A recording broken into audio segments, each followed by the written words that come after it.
At one time, the population of cranes in Michigan were probably around a couple hundred total. And now the greater Sandhill crane population in the Great Lakes is around 65,000.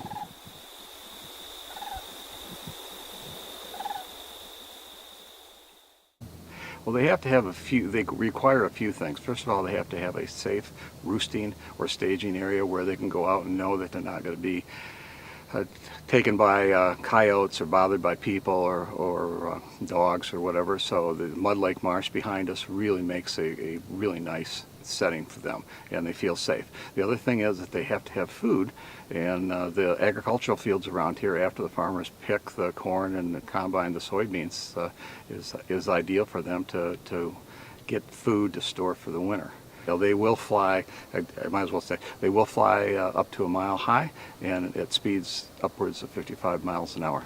And then they'll start flying in, making some calls of their way, sometimes right over the observation hill here, which is kind of nice because you're only a couple hundred feet up, and they are pretty spectacular, especially when they have numbers like we did a couple years ago where we had over 8,000 here.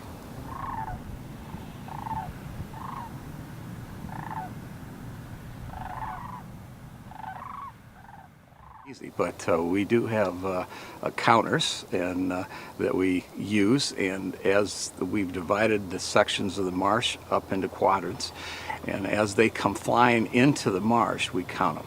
And so before they get landed, and most years they'll come right in and land. Sometimes they'll fly around and we have to watch those. But so we have usually 3, 4, 5 of us when it gets busier, counting different areas of the sanctuary.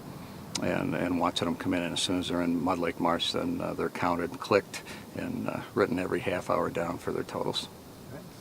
They're fun to see. They're neat to see, watch fly in at night and calling. You know, they sound kind of prehistoric. But we don't appreciate them, I think, as much as some of the people that stay out east where there is no population, and they do come here and come to the Midwest to see the cranes.